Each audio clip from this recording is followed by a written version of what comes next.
आज पुन्हा एकदा राज्य सरकारकडून कोस्टल रोडचं उद्घाटन आणि तमाशाच पाडलं या राज्य सरकारनं। आता काय करणार तर बर्नी लाईन पासून हजेली पर्यंतचा बोगदा सुरू करणार। एकाच वेळी करा ना। एकदा देशाच्या माननीय पंतप्रधानांनी सुद्धा बोगदा वरच्या कोस्टल रोड अर्धवट असताना उद्घाटन केलं।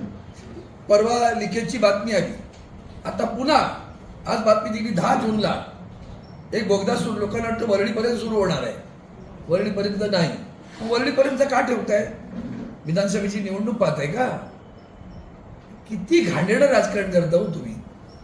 एक तर तो पूर्ण झाल्याशिवाय उद्घाटनच करू नये असे आम्ही या मताचे आहोत। आदरणीय उद्धवजींचं ते स्वप्न, मुंबईकरांना दिलेलं मोठं एक स्वप्न साकार होणार आहे।